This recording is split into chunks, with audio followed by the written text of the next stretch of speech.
is my silent partner in that scene. Keanu is beautiful in that fucking scene. As I'm like, the first time I saw it, in '99 when it came out, I forgot about all the metaphysical and spiritual and religious and all the symbolism and stuff that's in it. And because we worked so hard training, you know, all I can remember was how sore I was from the action we did. So when that scene happened, I was like, and he offers him the pill. My internal dialogue was, don't trust him, don't fucking take that pill!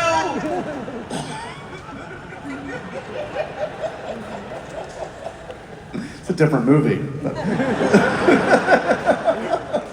I mean, I'm offering these pills. You really shouldn't take on one. Don't do it, man! Bad idea. What did both of you guys like make of Keanu, like right from the start? I mean, he's such a singular performer. There's nobody like Keanu Reeves. No, that's the thing. There's nobody like Keanu Reeves. Yeah. Keanu Reeves is like a shooting star that appears in the sky once, and it burns really, really, really, really brightly, and we all just get to watch.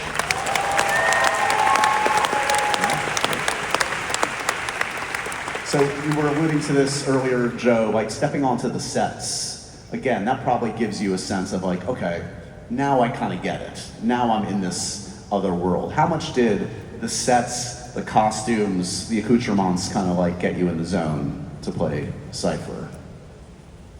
Wait, it was everything.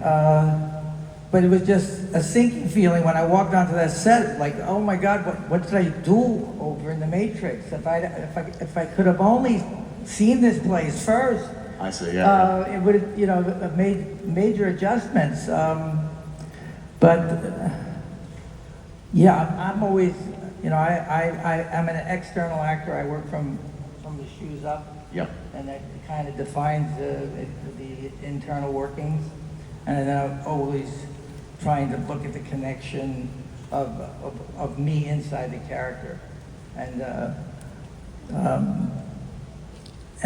the idea that, I remember like making a note that everyone in the Nebuchadnezzar had a clear, extraordinary commitment to Morpheus's journey, and there was no doubt, and I chose that I was full of doubt and rage and bitterness, you know, because I chose to be in love with Trinity. That's never written, it's never talked about, and to make a deal with the devil and betray the people I love and then never have any memory. I'm always arguing with my fans about this. Who wouldn't take that deal? Also, the thing with the Wachowskis, when this moron Cypher decides, he says, I want to be somebody important, like an actor. So good. What a loser. We talked about the steak scene. Let's look at the steak scene. It's another iconic scene. We'll take a look at Joe Pants do his thing with Hugo Weaving. Another clip from The Matrix.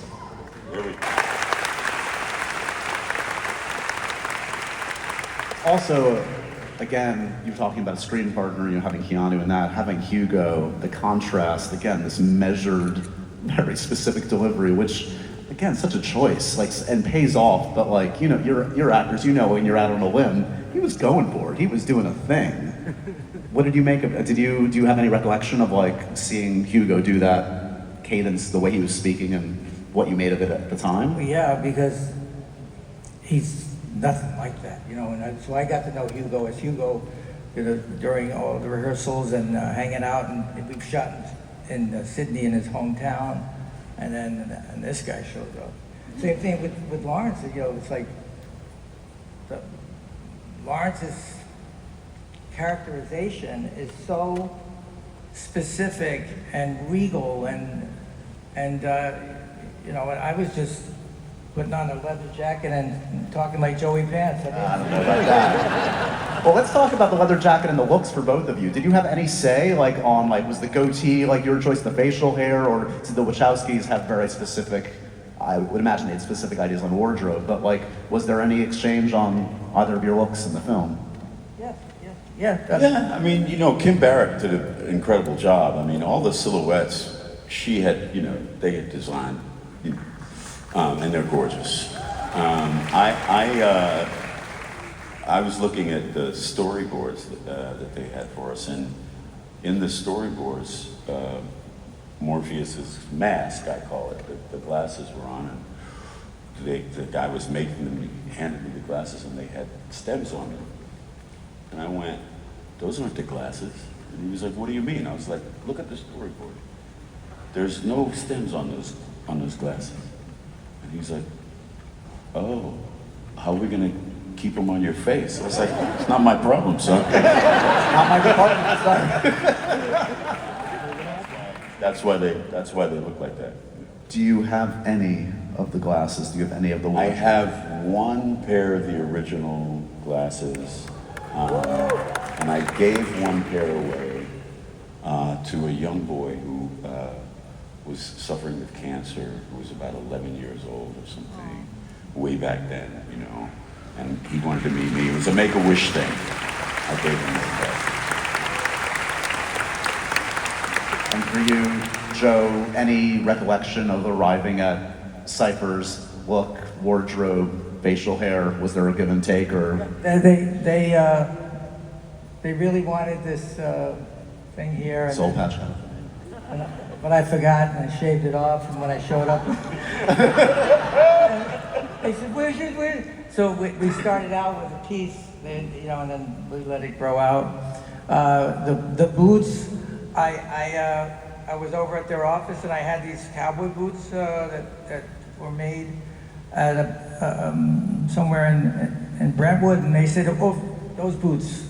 So they used my boots, and but the glasses was very important to Kim with everyone's. Yeah, with every glasses character. were very important to her. She worked from there and then worked her way down.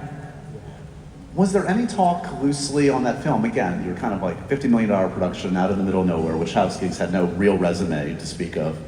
Was there talk of like, oh, this could be a franchise? We have other ideas for stories? I think they shared a lot of that with Keanu and Hugo. I wasn't aware of it until we were done with the first movie. And in the script, so Cypher's End, definitive in the script? What do you remember? They lied to me. They fucking lied.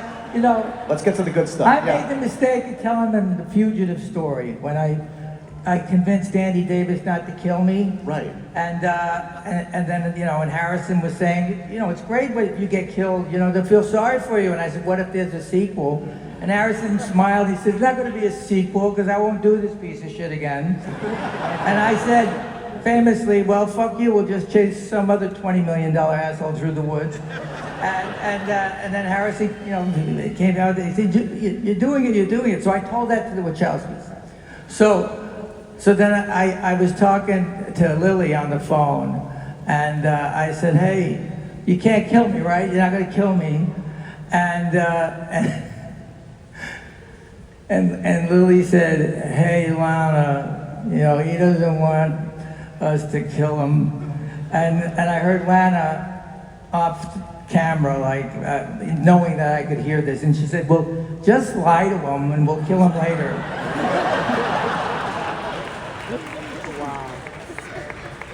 But on screen, it's not 100% definitive, is it? I mean, if you really look at it. Don't get me started, all right? They brought fucking Agent Smith back. There's no other. It's a matrix. Insert his body. Yes. Come on. It's not too late. It's not too late. It's never too late. Where's Cypher today? How's Cypher doing? What do you think? Living his best life? On the mend? No. What? What? He's an actor with an Oscar, they say. Yeah, you should have played Cypher.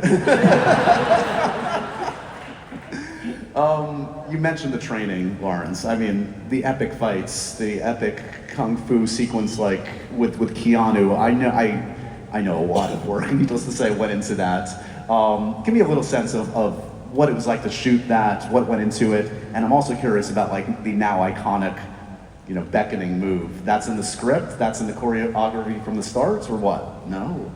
So the training was a lot. It was long and hard, and we worked in a warehouse in the valley somewhere, and we had a mattress, and we had some bars, like the bars over there, and we would stretch in the morning for 2 hours, and then we would do choreography for 2 hours, and then we'd have lunch, and then we'd go and do weight training, and we trained like athletes. And the Hong Kong stunt team, Master Wu Ping and his guys, they trained us harder. They made us work harder in training than we would ever have to do when we were on camera, which is why it works and looks so good. This is kind of two things that I put in the fight, and Keanu put something in the fight. We both stole from the same actor. So this is my version of Bruce. This is Bruce Lee. And Keanu does this, and that's his version of Bruce Lee. And then I did my version of Ali Shuffle in the dojo fight as well. Well, not only that, yes, come on. Film history. But they obviously then incorporated the callback at the end. With Hugo and Keanu, yeah. So Their you, fight, yeah. You did more than your share, man. You should get a bonus for that one. It's all in the collaboration. It's just, it's the shit that you do because you want to have people have the same kind of feeling that those movies that you watched gave you. Do either of you remember the first time you saw the film? Was it pre-premiere? Was it at the premiere? We all saw it together. They at the Lantana in Santa Monica. I think we got to see it the night before they were going to show it to the studio. Is that right? I can't remember, man. I remember seeing it in New York because I was doing a play. I was doing Lion in Winter here, and I couldn't be at the premiere. And I saw it here. I went to see it with an audience here in like Times Square, and I was, the hat down, just hiding out because nobody knew what it was. The Lorenzo de Bonaventura. The story is he showed the script to, I guess, the green light men at Warner Brothers, and they were like, "We don't understand it," and he was like, "Nobody under 30 understands it. It's okay." Do you remember? Again, you read the script, you're on the set. But it's a whole nother thing when this is all put together, Joe. It must have been just a real treat. That's the goal of that's the dream of an actor, to see everything plussed up to the nth degree. You must have been so relieved and satisfied when you saw it. Well, I have really bad taste, so when I saw it, I thought, this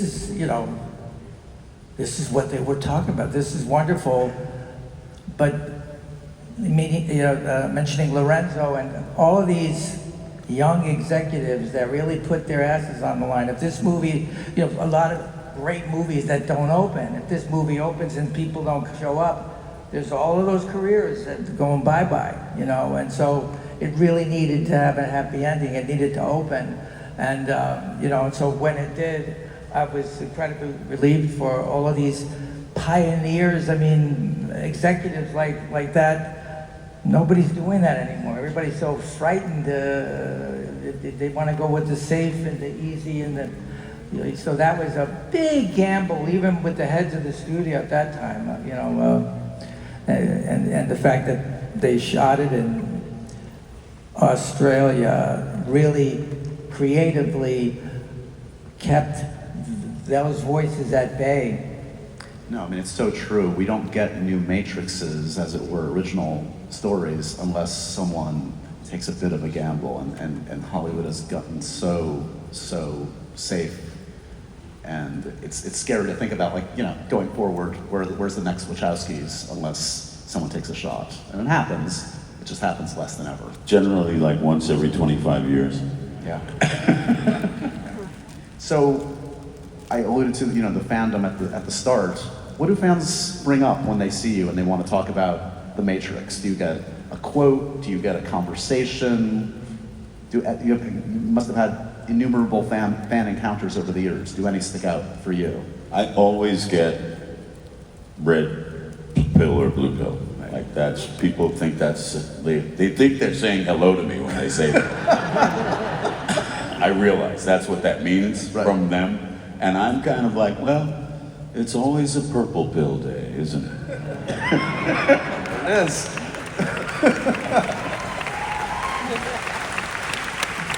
I mean, Joey, you have one of those resumes that they could bring up 1,000 different things, but can you tell a Matrix fan coming from down the road?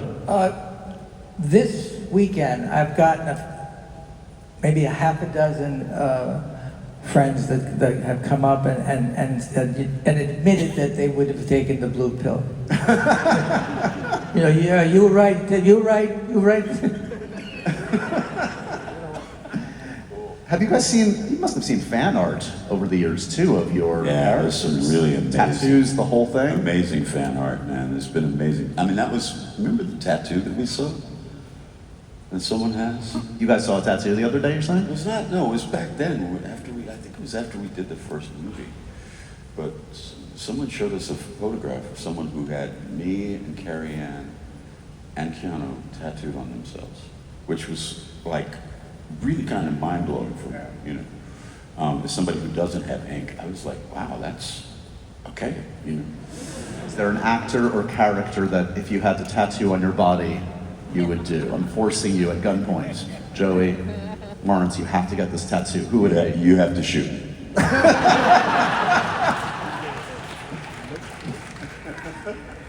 No, I just have my kids on my arm, but there is an old girlfriend that I covered up with a leaf. I hope she had a short name. It was. Fortunately, there's a guy on the Goonies. There's a Goonie guy that his entire body, and he comes to the conventions, and so he had my character here, and then he had me sign it with a Sharpie, and then he tattoos it. So he has everybody's signature as well. Yeah. Wow. Again, commitment. Love. That's love. Yeah. Of course, Matrix spawned a bunch of sequels, obviously. Reloaded Revolutions, Lawrence, you were a part of them. Talk to me a little bit about, I don't know, your perspective on those two. Those are ginormous undertakings we could spend hours on in and of itself. No, it's, you know, again, we went back to Australia, you know, and we knew that we had to sort of match what we had done. And there's, you know, there's some great stuff in both of those movies. I like Revolutions of those two. Yeah. There's something about Revolutions, like I can't put my finger on what it is, but I think it's when Keanu was blind. And I think that whole thing, going to the city of the machines and all that, I thought was kind of fascinating. But nobody had done it like that before. We were the first ones to work with, we were the first Western actors to work in the Hong Kong style of action. Yeah. With the first movie. And then, you know, they created bullet time. Yep. They came up with bullet time. And they were the people that really pushed the digital component with John Gaeta and his visual effects team to create Zion, to create the Sentinels. So, you know, we knew we were involved in something that was groundbreaking, and it was evident that it had changed movie making right away, because there's no movie that comes after The Matrix that's a sci-fi action or fantasy movie that's not been influenced by it. It's everywhere. It's so pervasive, you almost forget where it came from at this point. Yeah, now people don't realize, but no Matrix, no MCU. Like, no, doesn't look the same. In what way do you see, when you're watching MCU films, do you see The Matrix? It's in terms of the quality of the action, the time that they spend to train, to get the actors in shape, the commitment that they have, the graphics that they're able to put on the screen, the things that they're able to create on screen using both practical things and digital art. doesn't exist without the Matrix. The Matrix is the blueprint for all of that. Do you have a favorite? You have some great speeches in the sequels. In the second one, there's some epic speeches you get to make. Do you have a favorite? I like the one that ends with, "Isn't that worth living for? Isn't that worth dying for?" Lawrence, you know I printed it out for you if you want to give it a go right now. I have it. Do you want to look at it? If you want to play it, you can play it. Okay, I'm not gonna make him do it. He's too. He needs time to prep. He needs time to prep. Yeah, I can't just, you know. He's not a cold reader. It's not like saying, "You think that's air you're breathing now?" It's not as easy as Fair that. enough. Fair enough. I want to be friends in the future. It's okay. The thing about what they did, it was the ballet. It was a continuous. There wasn't a lot of cuts. It wasn't a fast. It was like, it was all in one most of the time, because the actors, this is the first time where the actors were actually doing the kung fu. And then as a result of its success, everybody copied it, but poorly and badly, and with, you know, multi-cuts and, you know, tight shots. And if you look at the Matrix, it really is a symphony compared to what we see today.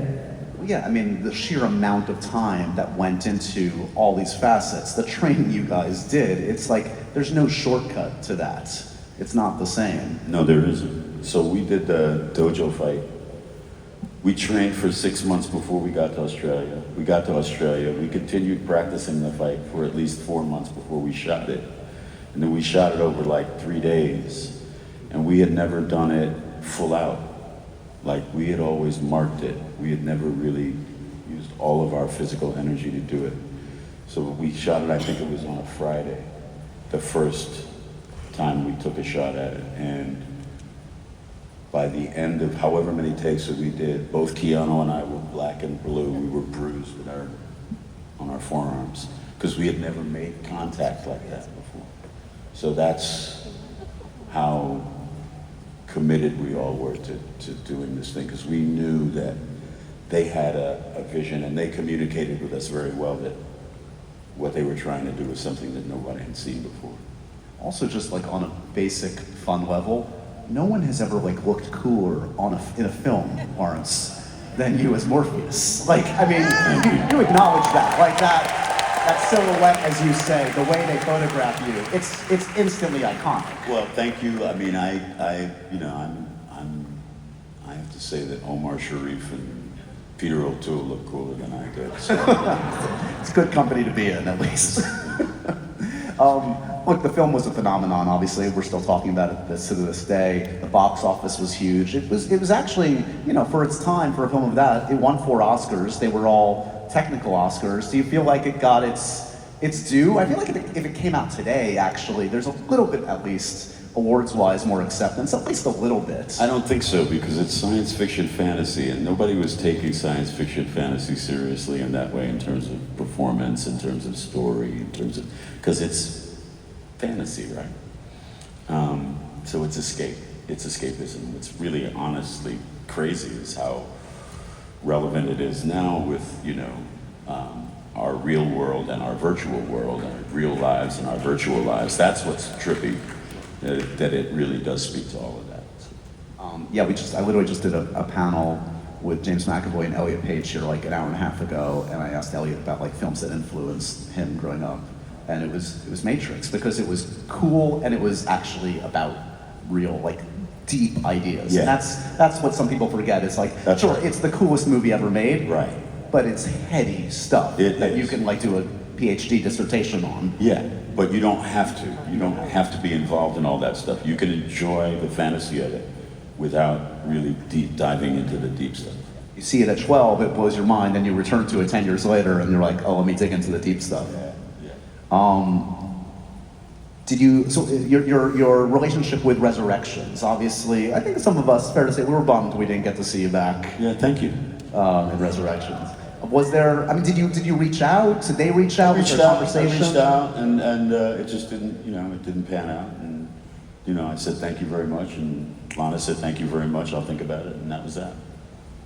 apparently, word on the street is Drew Goddard, a very accomplished writer, is working on a new Matrix film. I don't think. Who's this? Drew Goddard. Really? Yeah. Oh, cool.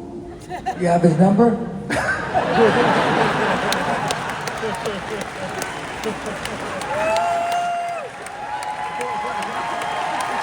Joe Pantoliano. He's still got it. He's got the timing down. Your game in principle. You're not over it. One more go round as Morpheus and Cypher, perhaps. Yeah, God, yes. I mean, you know, it depends on, you know, how good it is, really. You know, if it's great, yeah, you know, if it makes sense. I mean, I don't know if it makes sense, you know. And then just outside, I do want to mention beyond the Matrix for both of you. You guys have such amazing filmographies that touch these worlds. I mean, you know, get to be Perry White. I mean, unbelievable. Yeah. Is that a moment like you step on that set? Yeah, I mean, just to be able to, like, you know, say, you know, talking to Kent, like to talk to Clark Kent, it's kind of cool. Yeah. Man of Steel is a great movie. Yeah. Man of Steel is a great movie. You've been in plenty, from Daredevil to The Last of Us recently. I don't know if we're getting any more. Are we going to get any more flashbacks to your character in the future of Last of Us? I don't think so, but I'm gonna be in the new Wonder Man series.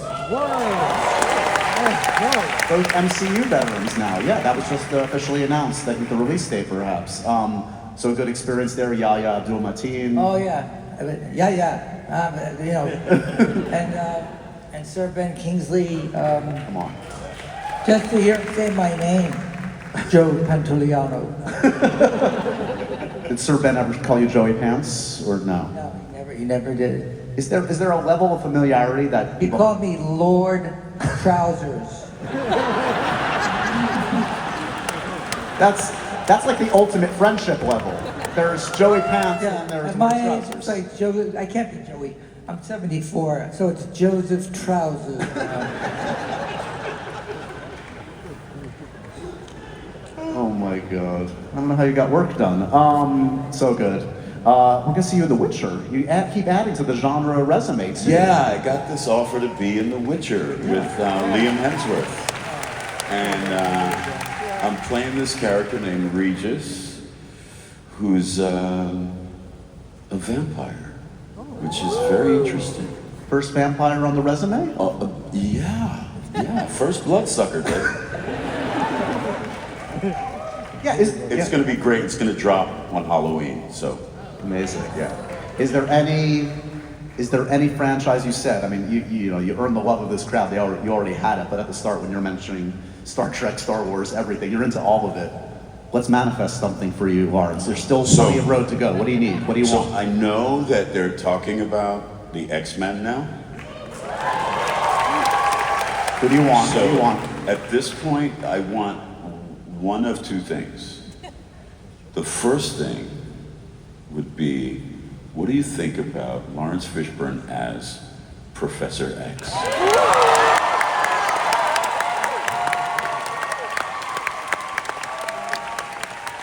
That could be cool.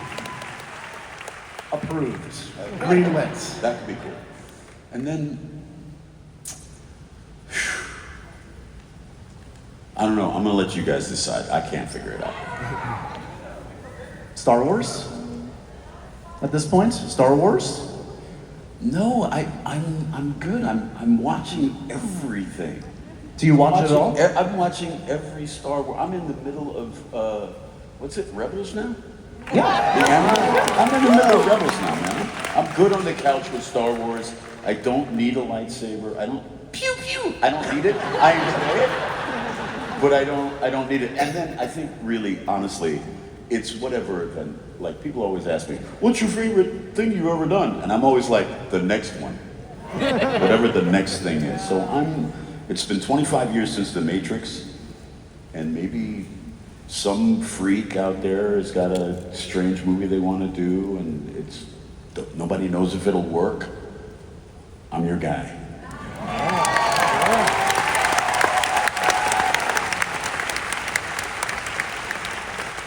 They are available for work. Get your crazy scripts ready. You guys, it's been honestly a true honor to share the stage with you. Congratulations on everything in your career. In particular, though, this 3,000 plus crowd appreciates your work in The Matrix. It stands the test of time. It always will. Give it up one more time. Thank you, everybody. Fishburne, everybody.